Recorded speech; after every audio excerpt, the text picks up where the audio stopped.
Hello everyone. This is my third video of the course in which we are talking about AI engineering. So if you have not seen my first two videos, I would highly recommend you to go to this link and see at least my second video in which I have talked about how to make calls to the LLM, how to do LLM orchestration.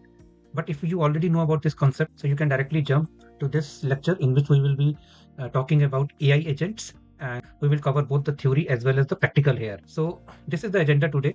We will talk about and understand what are AI agents, how the earlier program which we have done on LLM orchestration is different from this current setup in which we will be building agentic program which are more agentic in nature.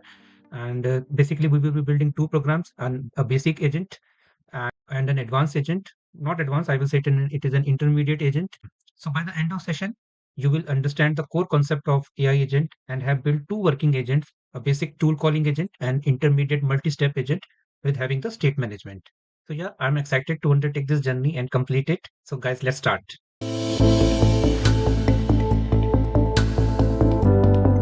So what is an AI agent? So before starting the definition, just want to reiterate, in this session we will be having ample amount of coding because as I understand, that is what interests you most, like me.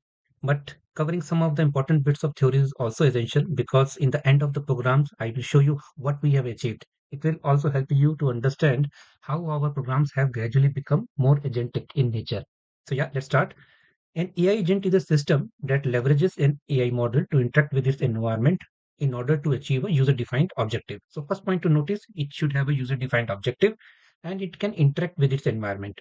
Interacting with its environment, we mean it can take some actions. It can do some reasoning, it can do some planning, and it can do reflection to fulfill its task. So as it mentioned, it should have some goal. It can observe what input, what state it currently have.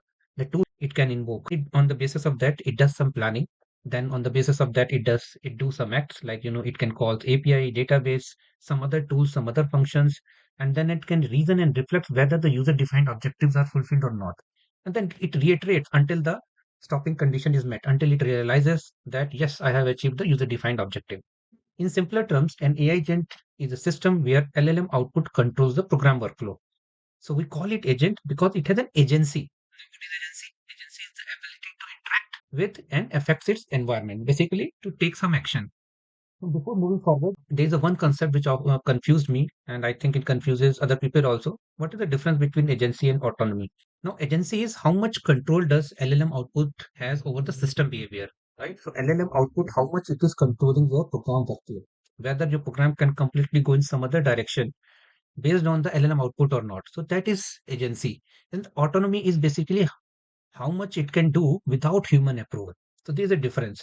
So like I have shown in this example, if suppose if LLM detect there's some incident and it can execute multiple agents, like one diagnostic agent which is actually solving the incident, and there's another agent which is talking with customer, then you can say like your program is highly agentic and highly autonomous also.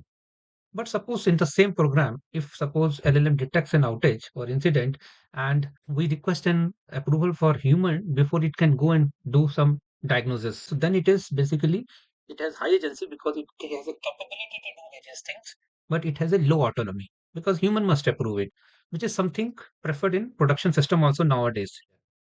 Yeah, so let's go and talk about the level of agency, which means, how much control does LLM output have over the program for? So it basically decides how much agentic is your program. So first of all, agent output has no control on the program flow. So let's take an example. The LLM some email and ask it to do some sentiment analysis or summarization, and just doing some basic task, right? Like a chatbot. So here in the program is not doing anything special. It is not taking any actions. So it's a simple processor. Then the second thing is agent output determines a basic control flow, like if else statement. Suppose a customer asks, my router is not working, and LLM determines like user problem is basically technical in nature. So based on LLM decision, you are taking some path. So then it means agent output determines the control and it is has some level of agency. Agency level is 2 sir when agent output determines the function execution. So for example, customer is saying, refund my money. Your program directly called the refund money function. Contacts, it makes an API call and contacts the ERP.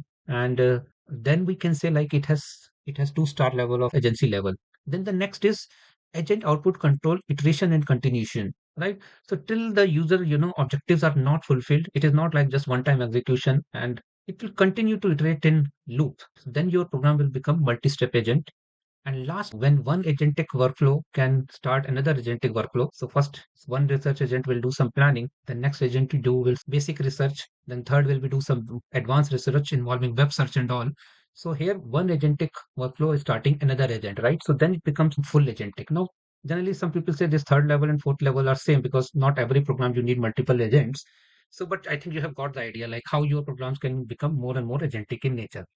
Now, the programs which we are building basic agent program and intermediate level of agent program. And our program, the first program will be tool caller. It has 2-star level of agency level. Intermediate agent, the LLM will decide, it will control the loop and decide when to stop. Now let's quickly move. What is the basic AI agent which we are going to build today? If you see here, for the basic AI agent which we are going to build, what is the problem statement behind that? In the previous session, we have done the LLM orchestration. Now I have left you with the question there also whether our program is AI agent or not. We have basically done the LLM orchestration. If you see here, I will quickly show here. We asked the LLM to generate a puzzle. If you see, this is the first part. With the help of GPT-4, we are generating the puzzle. Then with the help of here, the Claude Haiku model, we are generating the hint. And lastly, from GPT Flash model, Gemini Flash model, we are generating the answer. In this program, if you will go through if you this is not agentic at all, right? So LLM output, we are feeding into the next call, but we are not, it is not taking any action. How the program will progress moving forward. So in the current setup, in the current program, the thing which we are going to build here, it is something similar, but still very much different. So we will build an AI agent that understand user intent. It decide which puzzle to retrieve based on the natural language request and invoke the right tool with appropriate parameters to fetch the matching puzzle. So suppose a user says, give me a math puzzle. So this is our puzzle document in which all the different kind of puzzles are there. So our program will understand here, user will ask the math puzzle. So we have restricted, the puzzle will not be generated by the LLM. It has to go through this file and find the puzzle. So it will understand the user context. It will invoke a method which will basically get the puzzle from here. So it's a basic AI agent, and then we will build the intermediate AI agent also. Let's quickly see here what will be the basic agent.py our Python program is doing. So it will, as I said, user will input, I want a math puzzle. LLM will understand the intent, decide the category. LLM will invoke the tool. So here it is a different. It will invoke a method which will call as a tool where category is equal to math, and then it execute, it reads the file, find the right puzzle from our file, and then output to the user. So the key point is LLM makes the decision, and without LLM, we cannot convert user question into the category is equal to maths, on the basis of which we are able to find the right puzzle from the text file. Okay, so without delay, let's start coding our basic agent. See the steps which are involved. We have to set up the environment. We have to install our libraries lightllm.env, and we have to set up the .env file. So let's do that. So the first steps setup, we have to create the virtual environment. So for that, we will go to the terminal as we have seen earlier. So we have to type this command and press enter. And it is saying like, new environment has been created. Do you want to select it for the workplace folder? And we say yes. And you say here that it has selected this interpreter here. If it has not done that, then you can just click Control Shift P and type here interpreter. And now we have to install our mentioned in the agenda. We have to install our libraries, which is lightllm and .env. So let's do that. We will just install lightlm. In the meanwhile, let's do one thing. Let's create our .env file. So in this file, we will store our API keys. So I have added Open API key here.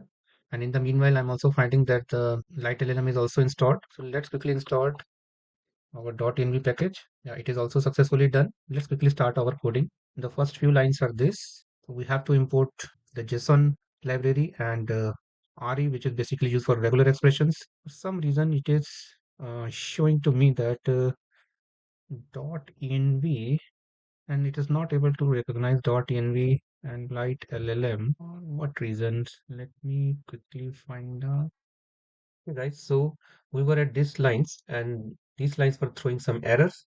And the reason was because we have not actually activated our virtual environment at that time. Now I have activated already, and then reinstall my packages, both .env and light LLM, and then everything started working. So yeah, let's move ahead. As you remember, the program is we have to read from the puzzle file, We have to, so in this program, we basically are testing one thing, whether the LLM can make a decision and can invoke a tool, which is a function or not, right? File is located at a particular location. So let me just copy where it is there. Yeah. So this is the puzzle path. And next is we have to define our categories. This discussion user can ask like, give me a math puzzle. So math is the category. So on the basis of that, we have to get a puzzle, and which is defined in our text file. I will define the categories here. And if you see here, if the math category is there, then the puzzle is the number one. If it is logic, it is puzzle three. Time, it is puzzle two. The next thing we are going to write our function, and I'm not going to write each everything line by line here in order to save some time, because there will be error, there will be some issues. But all the important things which are there in this math which we are going to write, I'm going to explain all of them. So if you see here, this is a function we will define, and we give it the description, get a puzzle based on the category requested by analyzing user intent. So the category will be passed. If the category is not in one of this puzzle categories, then it is throwing an error return, because then we cannot proceed if we just do not know the category. And next line is we are opening the file path, right, and reading the content here. The next line is splitting. We have read the content. Now, if you see here, we read this content.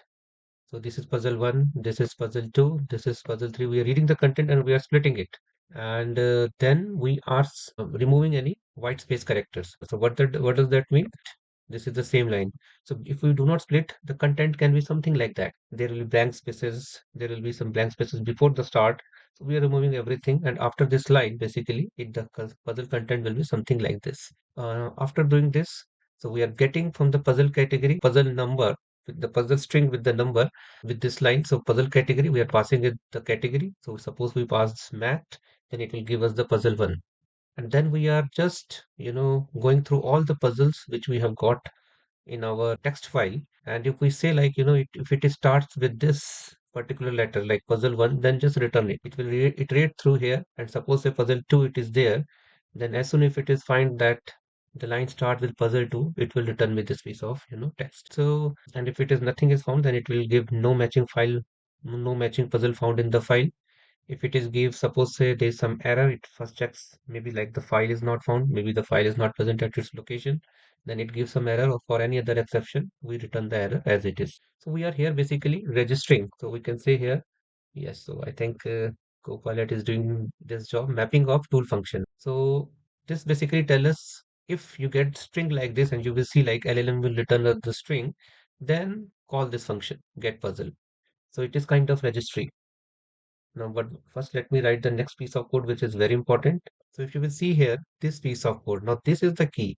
This is the tool schema for LLM and describe what the tool does and its parameter. LLM is not able to understand. We are not going to pass the whole function to the LLM in order for LLM to call this function. We actually pass the schema of this function to the LLM. Basically, it is saying nothing like, that you have something called, this function available whose type is function. If you need, you can call this. And here it is its description. Its name is get puzzle. The tool is get puzzle function. The description is you can get a puzzle from the puzzle file based on the category if you try to use this function. And it needs this parameter whose type is category, type is string, and it can contain only these three values. If LLM decides that in order to fulfill the user task, it has to invoke a function, it should also determine what should be the category. So math, logic, time are the only allowed categories here. So you will see like, we are forcing LLM to take some decision to find something based on the user input. So now the tool definition and the tool schema done. The next part is near about same what we have done in the previous program, right? So what we have done in the last session, we call the LLM and we process the result. So we will be doing the exactly similar activity, although in a little different way. You will just see how. We have to prepare our message. So first we will be preparing here the system message, and system here message is little different. Yeah, because we have to direct the LLM that there are tools available for your disposal. So we will just write a system prompt here. So this is our system prompt. You are a puzzle retrieving agent. Your job is to understand what type of puzzle user wants to fetch and fetch the right one. So you have some available categories, maths, logic, time, right? And there are certain rules. These are very, as I mentioned, system rules are for, setting the boundary. The rules are analyze the user request, determine the category, call this method. Now here we are telling that there is a method, there is a function available for you with one of the three categories, math, logic, or time. You must not generate anything on your own, only retrieve. So we are restricting the abilities of the LLM. This is something we are giving some example. I want a math puzzle, so category should be math. Give me something with logic, then category should be logic. So now the message part is done. User input. So we have to use this user input, right? So on the command prompt, you will see we can get the user input. And then all what we are doing, we are just preparing the message like what we have done previously in the last session. Just role is equal to system. I think you are now well versed with that. And role is equal to user. And this is the content, whatever user is asking, we are passing to the LLM. And the next part is simple. We are just calling the LLM using the light LLM, the simplest way possible. We are passing the model and we are passing the message, and you see here the change. We are passing the tools. Now, by using this statement, we are letting the LLM know that this is something which is available at its disposal if it wants to fulfill the user task. So this tool means this function. So LLM is not going to invoke this function. Just remember that, and you will soon see how LLM will just say to tell to us, okay, to fulfill this task, you can invoke this particular function. So you will see it soon. The next part is basically we are processing the response. If you will see here now, this is an important piece of code. Just bear with me. So we are getting, message. We are getting the response like similarly. We are not going till message.content. So if you see previously here, we are getting response as choices.message.content. But we are here just getting till here, till this part. Why? Because if you will see here, if I will show you here, so message, if we will go to message.content, we are getting the content from the LLM. We are not getting interested in getting the content from the LLM because we are interested, LLM is able to invoke our, right? So here, instead of message.content, LLM will be replying with message.tools, because if it replies with text message.tools calls is none. This is standard format, right? By the way, this is defined by OpenAI. Just to show it here, this is the way it will return the response, right? In the tool calls. So it is showing here like some kind of, if you see here, this is some kind of data class, and this structure it is returning. Kind of you can, map it in your mind. It is returning a some envelope with an ID. This is a function ID basically, and it is telling within the function this is further container, and in this container is the present is our the name of our puzzle as well as the argument. So LLM will tell you like, okay, in the response that in order to fulfill the user request, you need to call this function with this argument. So this is the, reasoning decision making LLM has done and telling us to invoke this particular function. Let me just go to the code. Yes.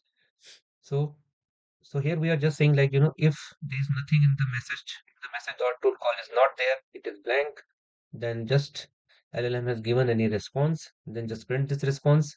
But if it is not empty, right? Message dot tool call, if it is there something, so for each tool call in message dot tool call, you get the function name. So this is the string which is returned here. Remember, this is the string, and then it is saying like this is an important piece of code. Now it is returning here basically the argument needs to be returned here that we need to pass to our function. So tool dot, this is the standard, tool dot call dot function dot arguments. So this is how we will get our arguments. And the json dot load, basically we will get the string. Always remember, we are getting the string and it is converting it into the dictionary, and then here we are just printing tool name which we are getting from here. And the next line is basically here. Now see, this is an important line, and you will come to know why we have used the registry. So we have used this mapping. We have used this registry where we are telling basically if you get this string, then invoke this method. So exactly the same thing we are doing it here. Now, because we have got this string from the LLM, tool name is basically category is equal to math or category is equal to logical or something like that. And then we are invoking the function, right? We are invoking this whatever get puzzle name which we have written here. We are invoking that function with this argument. So this is exactly which is done here. And whatever the result is there, we are printing it here, right? So few important things to note. So let me first run this program. So see, it is asking me what kind of puzzle you would like to invoke. I say map or number puzzle. I will mention number puzzle.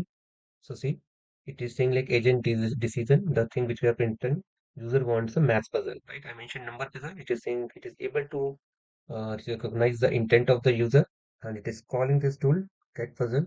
And from here, it is, the missing dollar puzzle, which is the first puzzle in our text file. It is able to get the content of that puzzle.